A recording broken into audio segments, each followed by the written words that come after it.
الشيطان الرجيم بسم الله الرحمن الرحيم الحمد لله رب العالمين والصلاة والسلام على أشرف الأنبياء والمرسلين محمد وآله الطيبين الطاهرين المعصومين واللعن على أعدائهم أجمعين من عداوتهم إلى قيام يوم الدين أما بعد فقد قال الله سبحانه وتعالى في كتابه المجيد والفرقان الحميد بسم الله الرحمن الرحيم لقد من الله على المؤمنين إذ بعث فيهم رسولا من أنفسهم يتلو عليهم آياته ويزكيهم ويعلمهم الكتاب والحكمة وإن كانوا من قبل لفي ضلال مبين صدق الله العلي العظيم وصدق رسوله النبي الأمين الكريم صلى الله عليه وسلم.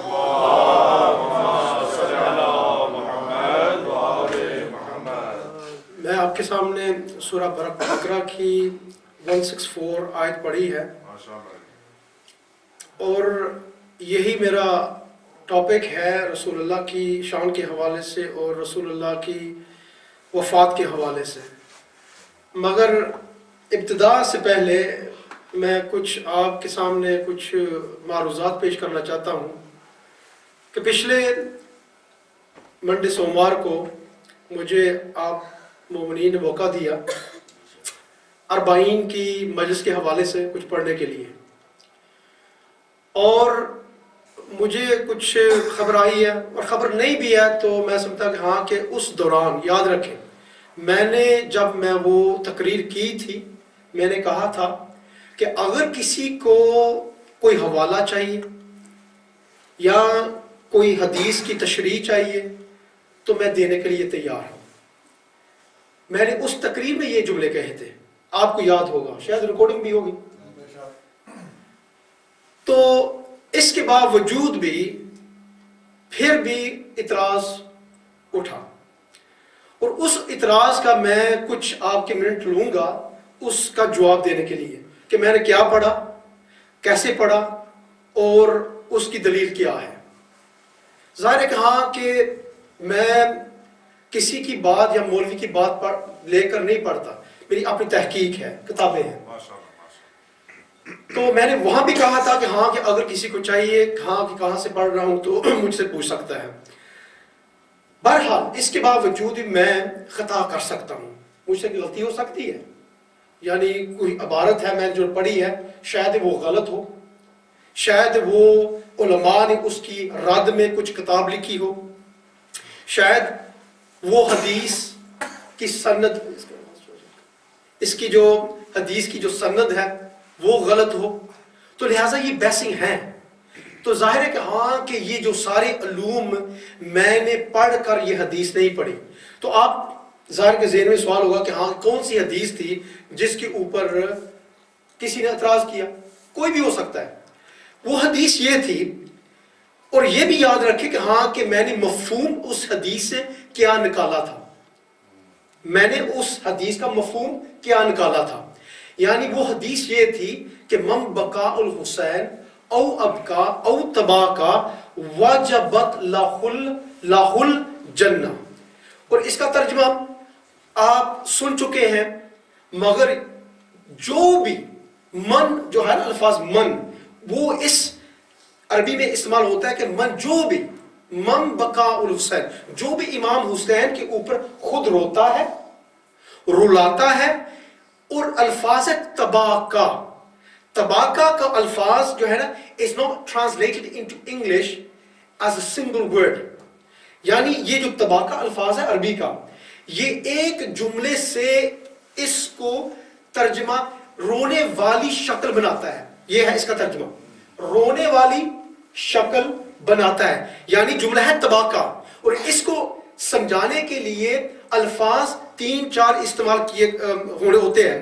اور اسی میں انگلش میں اگر اس تباکا کا انگلش میں ترجمہ کریں, who makes a face as though he is crying.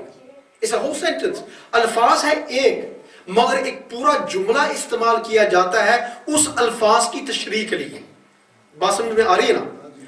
تو لہٰذا جو میں نے پڑھا تھا کہ من بقاء الحسین او ابقا او تباکا وجبت لہ الجنت، جو رون والی شکل کرتا ہے اس کے لیے جنت واجب ہے. یہی میں نے پڑھا تھا، آپ کو یاد ہوگا، ایسا ہی نا؟ تو میں پھر اس تباکا کے حوالے سے میں نے آپ سے یہ کہا کہ کیا یہ مبالغہ ہے؟ Is it an exaggeration؟ مبالغہ ہے. اور میں نے کہا کہ ہاں، کہ عبد الرزاق کے مکرم نے اپنی کتاب مقتل الحسین میں اس کی تشریح میں پورا ایک باب قائم کیا ہے، پورا باب قائم کیا کہ ہاں کہ تباکا رونے والی جو شکل بناتا ہے، یعنی اس نے اس کے اوپر پوری ایک گفتگو کی ہے. میں نے یہی کہا تھا کہ ہاں کہ اس نے رسول اکرم صلی اللہ علیہ وسلم کی حدیث بیان کی ہے، 2 واقعہ. تو ظاہر ہے کہ ہاں کہ اگر مجھ سے کوئی غلطی ہوئی ہے تو حق تو یہی بنتا تھا کہ ہاں کہ مجھ سے پوچھتا، جب میں اعلان کر چکا ہوں کہ ہاں کہ اگر کسی نے پوچھنا ہے تو مجھ سے بعد میں پوچھے. تو لہٰذا یہ جو الفاظ ہیں جو میں نے پڑھے تھے، اس کا مصدر کیا ہے؟ سوال تو یہ نا کہ ہاں کہ میں نے یہ کہاں سے لی ہے حدیث یا کہاں سے پڑھا ہے. تو ظاہر ہے کہ ہاں کہ روبرو یہ جو الفاظ ہیں من بقاء الحسین او ابقا او تباکا وجبت لہ الجنہ، اسی شکل میں اس کا جو مفہوم ہے اس کتاب میں موجود ہے. یہ کتاب کون سی ہے؟ اجی صاحب آپ بھی دیکھ لیں. اچھا، یہ کتاب ہے کامل الزیارات. میں اس کی تھوڑی سی تشریح کروں کہ ہاں کہ یہ لکھنے والا کون، مؤلف کون ہے، اس کا مصنف کون ہے کامل الزیارات کا. کامل الزیارات جعفر ابن محمد ابن قولوی. حاجی صاحب یہ کتاب دیکھ لیں. یہ میں کسی کو لے نہیں ہے، یہ میری اپنی ذاتی کتاب ہے، اور دلیل کے لیے لکھا ہے پراپرٹی آف منظور حسین عمران حسین. یہ میری اپنی ذاتی کتاب ہے. تو یہ میں کسی سے لی نہیں ہے کہ ہاں کہ میں کسی سے مانگی ہے، یہ میرے گھر میں پڑھی ہے. اور یہ وہ کتاب ہے جو علماء اس کو چومتے ہیں. اور اس کے پیچھے میں تھوڑا سا واقعہ مجھے کیسے ملی. میں امام حسین کے حرم میں تھا اور دفتر میں تھا جو وہاں علماء بیٹھتے ہیں، اور وہاں ایک گفتگو چلی تھی اور میں سوال پوچھ رہا تھا امام حسین کے فضائل کے حوالے سے. تو وہاں جو مسئول ہے کلی طور پہ امام حسین کے حرم کا جو نماز پڑھاتا ہے اس سے بات ہو رہی ہے اور وہ جواب دے رہا ہے. کافی سارے علماء وہاں بیٹھے ہیں اور انہوں نے کہا کہ ہاں کہ آپ ایسا کیجئے کہ یہ جو کتاب ہے نا یہ لے جائیں، کامل الزیارات. اس میں جو بھی آپ امام حسین کے اوپر تحقیق کرنی ہے نا وہ آپ کو کامل الزیارات میں مل جائے گی. اور آپ خود اس کتاب کا نام ہے کامل الزیارات اور علماء اس کو بوسہ دیتے ہیں. کیوں؟ یعنی اس میں اسرار حسینی ہے. The secrets of Imam Hussein lie in this book. اور اسی لیے بوسہ دیتے ہیں. اور یہ کتاب یعنی سمجھاؤں کہ علماء کے 3 طبقے ہیں. یعنی متقدمین. متقدمین کون ہیں؟ جو پہلے دور کے علماء ہیں، شیخ مفید، شیخ کلینی، شیخ توسی، سید مرتضی، سید رضی. یہ وہ مقدمین یعنی پہلے علماء ہیں، پہلی صنف کے، جنہوں نے ہمارے مذہب کو کیا کیا، ایک وجود دیا کتابی شکل میں. ٹھیک نا؟ تو ان میں سے جعفر ابن محمد قولوی ہیں. یعنی اس وقت ہماری جو کتب اربع ہیں، کتب اربع ہماری 4 کتابیں جو ہیں وہ اس وقت مکمل نہیں ہوئی جب یہ کتاب وجود میں آ چکی تھی. یعنی یہ 4تھی صدی کی کتاب ہے. شیخ کلینی 4تھی صدی یعنی جس نے کتب اربع لکھی، یعنی کتب اربع میں الکافی جو لکھی. اس کے بعد شیخ صدوق کا ہم اثر ہے، جعفر ابن محمد ابن قولوی ہم اثر ہے. شیخ مفید سے بڑا ہے. شیخ مفید کے زمانے میں اس نے انتقال کیا. کس نے؟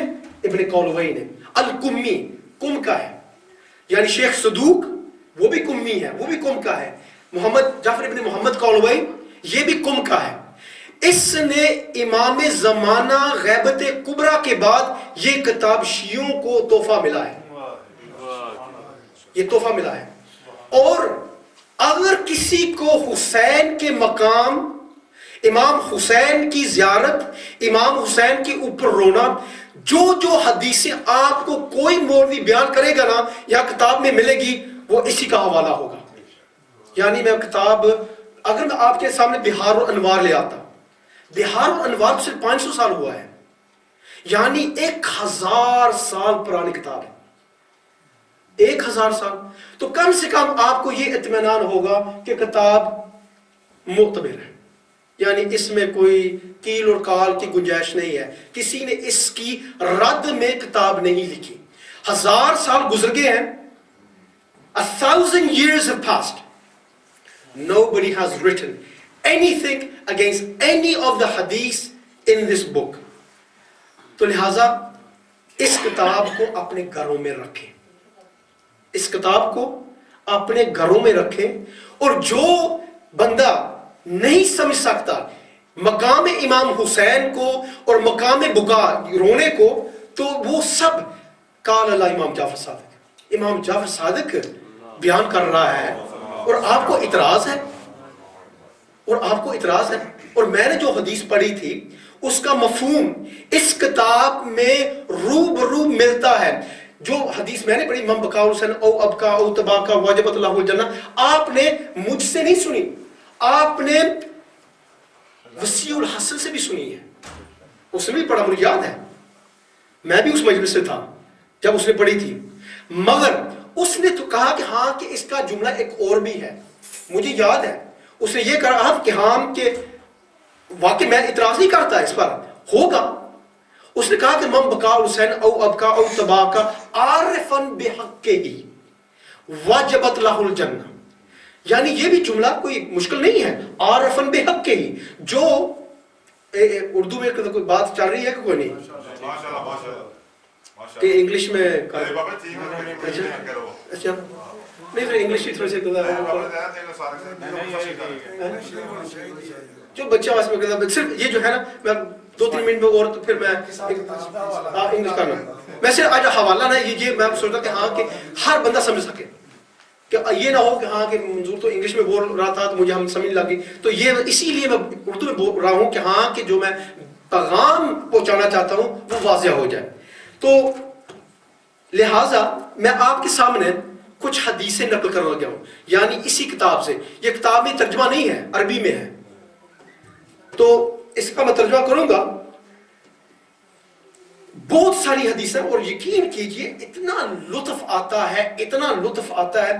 یہ کتاب غالباً اردو میں، اس کا میں یقینی طور پر نہیں کہہ سکتا کہ ہاں کوئی اردو میں ترجمہ ہو چکا یا نہیں، مگر اس کا جو نوجوان طبقہ ہے نا انگلش میں موجود ہے. انٹرنیٹ پر جائیں، you can download it as a PDF from the internet. Internet پہ بھی ہے اور یہ عربی میں بھی ہے. اگر آپ نے حوالے چیک کرنے ہیں عربی میں آپ کر سکتے ہیں. مولا صاحب آپ کو موجود ہے، ان سے پوچھ لیں کہ مولا صاحب اس کا ترجمہ کیا ہے. عربی عبارت میں آپ کو جو صفحے ہیں وہ بھی بتاؤں گا، آپ کو جو باب ہے وہ بھی بتاؤں گا. تو لہٰذا میں یہ بحث لمبی نہیں کرنا چاہتا، مختصر میں صرف جواب دینا چاہتا ہوں. تو اس کے بعد جو رسول اللہ صلی اللہ علیہ وسلم کی جو شہادت ہے اور وفات ہے اس کے حوالے سے میں کچھ بیان کروں گا. تو لہٰذا یہ حدیث لمبی ہے، جو مجھ سے تعلق ہے نا میں وہی پڑھوں گا کہ وَمَنْ أَنْشَدَ فِي الْحُسَيْنِ شِعْرًا فَتَبَاكَ فَلَهُ الْجَنَّةُ. میں اس کا ترجمہ کرتا ہوں. حدیث میں یہ نقل کیا گیا ہے، لمبی حدیث ہے، آخری جملہ ہے کہ جو بھی کچھ شعر امام حسین کی شان میں پڑھتا ہے، امام حسین کی شان میں کیا کرتا ہے؟ شعر پڑھتا ہے.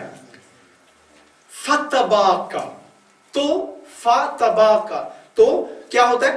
وہ رونے والی شکل بنا لیتا ہے، وہ رونے والی شکل بنا لیتا ہے.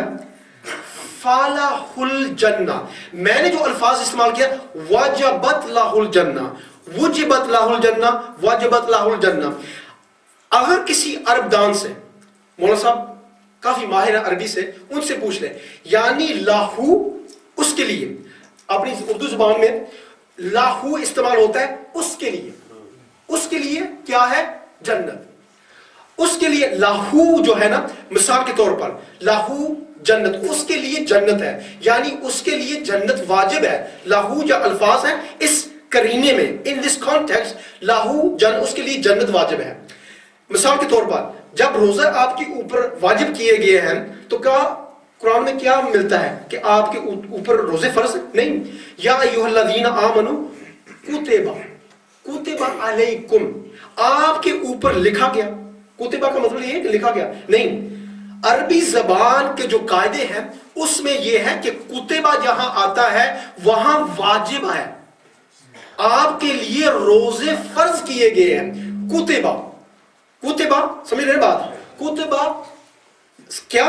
روزے آپ کے اوپر فرض کیے گئے. اسی لیے یہاں الفاظ ہے لاہو، اس کے لیے کیا ہے؟ جنت. کون؟ جو رون والی شکل بناتا ہے. اچھا، اس کتاب میں مجھے کہیں نہیں ملا کہ عارفن بحق ہی، یعنی امام کا مقام پہچانتے ہوئے، جانتے ہوئے جو روتا ہے یا رلاتا ہے یا رونے والی شکل ہے، مجھے اس کتاب میں عارفن بحق ہی نہیں ملا. میں یہ نہیں کہہ رہا کہ یہ جملے نہیں ہیں، یہ بالکل نہیں کہہ رہا، میں خود تسلیم کرتا ہوں عارفن بحق بہت اچھے جملے ہیں. یعنی امام حسین کے مقام کو جو جانتا ہو وہ اگر رونے والی شکل کرے، رلائے، تو اس کا مقام واقعی ہونا چاہیے، مجھے کوئی اعتراض نہیں. مگر کم سے کم جو ہماری مستر ہے، جو ایک ام الکتاب ہے، یعنی اس حوالے سے امام حسین کی زیارت کے حوالے سے، رونے کے حوالے، اس میں مجھے نہیں ملی. میں یہ نہیں کہتا کہ ہاں کہ میں نے فرام اے ٹو زیڈ ساری پڑھی ہے، مگر جو مجھ سے تعلق ہے حدیثیں میں وہ پڑھی ہیں. تو یہ ایک بات. دوسری بات یہ ہے کہ ہاں کہ بعض لوگ یہ سوچتے ہیں کہ دیکھو شکل آپ نے بنائی ہے رونے کی، رو بھی نہیں رہا، اور آپ کے اوپر جنت واجب ہو گئی ہے. اسی حوالے سے اور بھی حدیثیں ہیں، میں مختصر کر رہا ہوں اور بات میں ختم کرنا چاہتا ہوں میں، کیونکہ جو رسول اللہ کے حوالے سے وہ بھی میں ذکر کرنا ہے. تو بندہ سوچتا ہے کہ شکل آپ نے بنائی ہے رونے والی اور آپ کے اوپر جنت منظور بشارتاں دے رہا ہے، یہ اللہ کے عدل کے خلاف ہے. یہ اللہ کے عدل کے خلاف ہے. اللہ یعنی میں بڑا بڑا نمازی ہوں، روزے دار ہوں، حاجی ہوں، میں نے بڑے کچھ کیا ہے، سب اتنی سخاوتیں دیتی ہیں، اتنے خمسہ دیتی ہیں، تو آپ ممبر کے اوپر یہ پڑھ رہے ہیں کہ جس نے شکل رونے والی بنا لی اس کے اوپر جنت واجب ہوگی. کمال، یہ اللہ کے عدل کے خلاف ہے. یہ اصل خام خیالی ہے. یہ کیا ہے؟ خام خیالی. اور میری جو دلیل ہے اسی کتاب میں ہے. یہ جو ہے نا آپ ذہن میں رکھیں، یہ اللہ کے عدل کے خلاف ہے. یہی بات نا، یہ اللہ کے عدل کے خلاف ہے. اچھا، اسی آخری حدیث پڑھ کے نا تو میں یہاں ٹھپ دیتا ہوں کہ کم سے کم آپ کو مطمئن ہو جائیں گے کہ کم سے کم آپ نے کچھ، اور اس سے بہت ساری بحثیں اور بھی ہیں، مگر ظاہر ہے کہ ہاں کہ یہ پورے 2-3 گھنٹے چاہیے کہ ہاں کہ اس کی جو دوسری بحثیں ہیں. مگر یہ سنیں، یہ بھی امام جعفر صادق سے مروی ہے. قال امام جعفر صادق قال لِكُلِّ شَيْءٍ ثواب. میں آگے اگلا جملہ پڑھنے سے پہلے اس کی تشریح کر دوں. لِكُلِّ شَيْءٍ ثواب، اس کا جو ترجمہ کیا جاتا ہے نا، اس کی تھوڑی سی تشریح ہونی چاہیے، کیونکہ آپ کو اگلا جو جملہ ہے نا اس کا مزہ نہیں آئے گا جب تک اس کی تشریح نہ ہو جائے. لِكُلِّ شَيْءٍ ثواب، ہر ایک عمل کا ایک معین ثواب ہے. اگر حج کرتے ہیں اس کا معین ثواب ہے، اگر آپ روزے رکھتے ہیں اس کا معین ثواب. ہاں جتنا جتنا آپ کا درجہ بلند ہوگا اتنا اتنا ثواب بڑھتا جائے گا، مگر معین ہے. بات سمجھ میں آ رہی ہے نا؟ نوجوان طبقے کو بھی آ رہی ہے نا؟ خیر بعد میں. تو ہر ایک چیز کا معین ثواب ہے. آپ حج کرتے ہیں, روزہ رکھتے ہیں, خمس کرتے ہیں, جہاد کرتے ہیں, ہر ایک چیز کا معین ثواب. لِكُلِّ شَيْءٍ ثواب, ہر ایک چیز کا ایک مقرر ثواب ہے, اس کی جزا معین ہے. یعنی آپ یہ سن چکے ہیں کہ اور آپ بلا جھجک without hesitation جب آپ سے کوئی پوچھتا ہے کہ یہ بتائیں حج کا ثواب زیادہ ہے یا زیارت امام حسین کا, لوگ گھبرا جاتے ہیں کہ میں اس کے سامنے کیا کہوں کہ ہاں کہ امام حسین دا زیادہ ہے اور حج دا تھوڑا نہیں. آپ بلا جھجک کہیں کہ امام حسین کی زیارت کا ثواب 70 حج سے زیادہ ہے اور مقبول حج, قبول حج, بلا جھجک سے. اور میں دیکھتا ہوں گھبرا جاتے ہیں, ہم کیا کہیں؟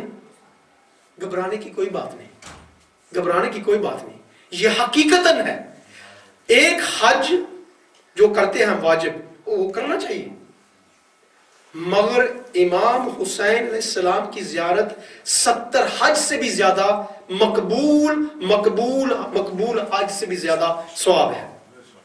اور یہ جو حدیث ہے لِكُلِّ شَيْءٍ ثواب, ہر ایک چیز کا مقرر ثواب ہے.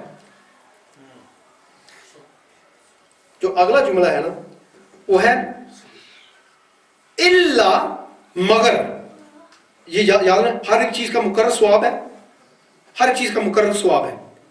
الا, مگر, دمعۃ فینا, یعنی ہمارے اوپر جو روتا ہے, جو آنسو بہاتا ہے, اس کا ثواب بے گنت ہے, لامتناہی ہے, اس کا ثواب حساب کتاب میں نہیں آتا. اتنا ثواب کہ ہاں کہ وہ جو دوسری چیزاں کا ثواب معین ہے, امام حسین کے اوپر روتا ہے, اس کا ثواب کی گنتی نہیں ہے. اتنا بڑا بلند درجہ ہے. تو لہٰذا یہ جو اللہ کا عدل ہے, جس نے سوچا ہے کہ ہاں کہ اللہ کے عدل کے خلاف ہے, یہ حدیث واضح کر رہی ہے کہ ہاں کہ امام حسین کے غم میں جو روتا ہے اس کے رونے کا, اس کے آنسوؤں کا حساب کتاب نہیں. کتنا بلند درجہ ہے یہ. تو میں سوچتا کہ یہ اتنا ہی کافی ہے اس حوالے سے. تو اگر مزید اس کے اوپر کسی کو تفصیل چاہیے تو اچھا تسی آپ پھر دے دو. اچھا ٹھیک, میں نے آپ کے سامنے in front of you I recited from Surah Baqarah لَقَدْ مَنَّ اللَّهُ عَلَى الْمُؤْمِنِينَ إِذْ بَعَثَ فِيهِمْ رَسُولًا مِّنْ أَنفُسِهِمْ يَتْلُو عَلَيْهِمْ آيَاتِهِ وَيُزَكِّيهِمْ وَيُعَلِّمُهُمُ الْكِتَابَ وَالْحِكْمَةَ وَإِنْ كَانُوا مِنْ قَبْلُ لَفِي ضَلَالٍ مُبِينٍ. جو پہلا جملہ ہے اس کے اوپر غور, اور اس کے بعد جو دوسری تھوڑی سی بحثیں ہیں اس کے اوپر تو پھر میں انشاءاللہ تمام کروں گا. کافی ٹائم ہو گیا ہے, مگر یہ میں سمجھتا تھا کہ ہاں کہ یہ بھی کچھ ضروری کام ہوتے ہیں. یعنی میں آپ کے سامنے ہوں, ایک تو ہوتا ہے کہ ہاں کہ مولوی صاحب آئے ہیں تو چلے گئے ہیں, یعنی میں آپ کے درمیان میں رہنے والا ہوں, کوئی گھبرانے کی بات نہیں. اگر کسی میں نے غلط پڑھا ہے, میں نہیں کہتا کہ ہاں کہ جو میں پڑھ چکا میں بالکل صحیح, اگر میری نظروں میں نہیں ہے تو میں کہوں گا کہ ہاں مجھ سے, یعنی اگر یہ روایت غلط ثابت ہو گئی ہے تو میں کہوں گا آئندہ نہیں پڑھوں گا, کیونکہ آپ نے ثابت کر دیا, بات ختم. تو لہٰذا لَقَدْ مَنَّ اللَّهُ, اللہ کا بڑا احسان ہے. It is a great honor, a great blessing which Allah has bestowed upon the mu'mineen by sending His messenger. جو ہے الفاظ من وہاں استعمال ہوتا ہے کہ ہاں کہ جہاں you have great favor from somebody, and the word is used man, and in the Quran وَنُرِيدُ أَن نَمُنَّ عَلَى الَّذِينَ, امام زمانہ کے حوالے سے یہ قرآن میں آیت ہے, یعنی اللہ کا بڑا احسان ہے اور احسان کرنا چاہتا ہے. تو لہٰذا when we look at this ayat, we see something that Allah has bestowed upon the mu'mineen a great favor by sending him a messenger who recites to us his ayats of the Quran, and then he purifies us, he teaches us the Quran, يُعَلِّمُ الْكِتَابَ وَالْحِكْمَةَ, and wisdom. And before that you were misguided. So these are the other many ayats in the Quran regarding the status of Rasulullah sallallahu alaihi wasallam. However, there is another ayat in the Quran which says, Ya ayyuhalladhina la tarfa'u aswatakum fawqa sawtin nabi.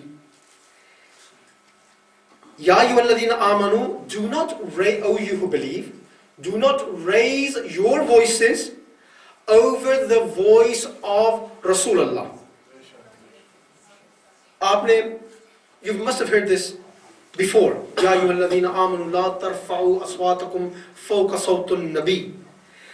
And then it says, وَلَا تَجْهَرُوا, do not be open in your sound in front of him. To who? Rasulullah. Do not be open in your qawl, bil qawl, what you say in front of him.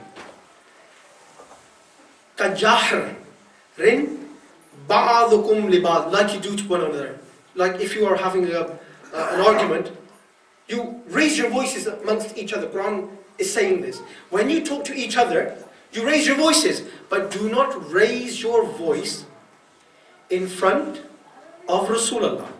Do not raise your voice in front of Rasulullah. And if you raise your voice, what happens? أَن تَحْبَطَ أَعْمَالَكُمْ وَلَا أَنْتُمْ لَا تَشْعَرُونَ. It says that all your deeds will be wiped clean. If you've done Hajj, Jihad, you've done fighting in the cause of Islam, you have sacrificed your wealth, you have done Hijrat from Makkah to Medina, but if you raise your voice in front of Rasulullah sallallahu alaihi wasallam, and the word is not from me or a hadith, it is in the Quran. أَن تَحْبَطُمْ. The word habita is to destroy, is to finish all the actions that you have done. And Allah subhanahu wa ta'ala said, وَلَا أَنْتُمْ لَا تَشْعُرُونَ. You will not even know that this has happened. If you raised your voice in front of Rasulullah sallallahu alaihi wasallam, the Quran is giving evidence that your action of raising your voice in front of Rasulullah has nullified everything. Everything you've done in your life, just by raising your voice in front of Rasulullah, your jihad, the swab which you have, if you come back by killing lots of kuffar and mushrikeen, but you have done this act, everything is now null and void. If we now look at the last period of Rasulullah's life, we find that when Rasulullah sallallahu alaihi wasallam asks, he is now ill. Rasulullah sallallahu alaihi wasallam is ill. When he comes back from Hijjatul Wida, he is ill. And during this illness, Abdullah ibn Abbas, and this is mentioned in where? Sahih Bukhari. Sahih Bukhari has painted a picture of this event. And he has narrated this from Abdullah ibn Abbas. And the chapter is, in English, The Calamity of Thursday. The Calamity of Thursday. So what happened on Thursday? Abdullah ibn Abbas, when he remembers, Khud Bukhari is narrating this, he said when he remembers this, his beard becomes wet with tears. He said we should not have argued in front of Rasulullah. And Rasulullah was asking for a pen and paper, but somebody from the audience who was in his presence said that هَذَا رَجُلْ يَحْجُرُ, that this man has become delirious. He doesn't know what he is saying. He does not know what he is saying. I ask you one question. What is Rasulullah sallallahu alayhi wa sallam asking for? He's not asking for a sword which he might use upon somebody because he is now in pain. He is in pain, he is delirious, and he might use that sword upon somebody. He's only asking for a pen and paper. What could be so dangerous in a pen and a paper? What's so dangerous? That this man, the second Khalifa of the Muslims, has to say in front of Rasulullah that this man has become insane. He doesn't know what he's saying. He's not asking for something unusual. Because the Quran can be revealed at any time. Rasulullah, as long as he is alive, there could be a revelation. Jibreel can come down and give him a revelation. So why did this man say to Rasulullah that do not give him the pen and paper because he's gone delirious? Why? What was so dangerous? And then for him to say, Hasbuna kitab. The book is sufficient for us. So that means there was going to be something which is additional to the Quran, which was going to be said by Rasulullah, and this is the reason why that this man had to say, Hasbuna kitaballah. So that means he knew it was something to do with the Shariat, and also in order to reject what Rasulullah is going to give him, just to say, Hasbuna kitaballah. And Rasulullah sallallahu alayhi wa sallam passes away. And Abdullah ibn Abbas remembers this event. Let us now just quickly, in a few minutes, and I'll finish. Some of the events which happened, whole books have been written on this topic of Saqifa. Saqifa Bani Sa'ida. Whole books. And for me to sort of tell you some of the extracts from that book in a few minutes is impossible. But just a couple of points for you to think about, and then I'll finish. Rasulullah sallallahu alayhi wa sallam passes away. And most of the Mu'arrikhin have written Rasulullah passed away on Monday. On Monday. And today is also Monday. Monday morning, at 11 o'clock, Rasulullah passes away. Hazrat Umar was in the masjid. He takes out his sword and says that anybody who says Rasulullah has died, I will cut his legs, his arms, and kill him. Why? Because Rasulullah has passed away, and this is what people are saying. He goes, this is what the Sunni says, he goes mad. Hazrat Umar goes mad by taking out his sword and waving his sword in the masjid. In the masjid. He's waving his sword in the masjid, saying, anybody who says Rasulullah has passed away, I will kill him. I sab se marin. English mein. So, what happens? During this period, somebody goes and tells Hazrat Abu Bakr that Rasulullah has passed away. Now, Hazrat Abu Bakr does not live in Medina. He lives just outside of Medina. So it's going to take some time for somebody to go, because after the morning prayers on Monday, this Monday morning, he'd go back to his village, which is outside of Medina, in a place, Qariya, called Sun. This is the village. He comes, and then as soon as he enters the masjid, but before he does that, Hazrat Umar says that Rasulullah is not dead. He is not dead. He is gone to Allah, like Hazrat Musa alayhi salam went to Koh-i-Tur, Mount Sinai, for 40 days. Moses went to Sinai for 40 days, and Rasulullah has just gone for 40 days and he will be back. I ask you this question, and this is what Sheikh Muzaffar has written in his book as well, on Saqifa. He says,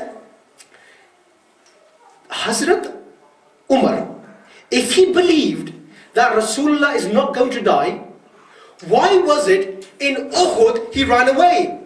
When Qad Qutila Rasulullah, Qad Qutila Muhammad, when Shaitan said this, why did he run away saying that if Rasulullah has died, then there's no point in us remaining in the battle? They ran away. Why did he not think that Rasulullah does not die? When did this thinking that Rasulullah does not die, when did this come in? Only on Thursday, meaning this Thursday gone, 3-4 days before, Rasulullah was asking that bring me pen and paper Why didn't he say to Rasulullah, Ya Rasulullah, you're not going to die. You're not going to die. But on the other hand, he's saying, don't give him the pen and paper, but Hasbuna kitab Allah, meaning that if you do pass away, the book is sufficient. So, if the book was sufficient, he knowing that Rasulullah was going to die, all of a sudden, when he dies, he changes the position, that Rasulullah is not dead. Do you understand? So that means this was a conspiracy, which was now happening in the masjid. یہ ایک تماشا تھا. تماشا تو سمجھنا ہے, یہ ایک تماشا لا رہا تھا. میں الفاظ بڑے, you realize that when I speak from some references. So when Abu Bakr comes in, he goes into the room of Rasulullah and sees Rasulullah has passed away. He then comes back out, convinced that now Rasulullah has passed away. He then said, he does a speech, and he says, Man kana ya'budu Muhammadan faqad mata. Whoever worshipped Rasulullah, know that he is now dead. Umar was saying he's not dead, and he's going to kill anybody who says he's dead.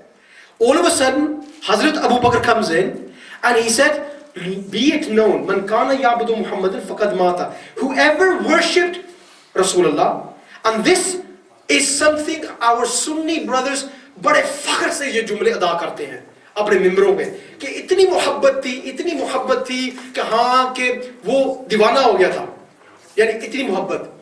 اس کے اوپر بھی I'm just going to 2 or 3 sentences on this and I'll finish. So when Hazrat Abu Bakr says this, all of a sudden he calms down. I have actually addressed doctors on this issue. I've asked them this question.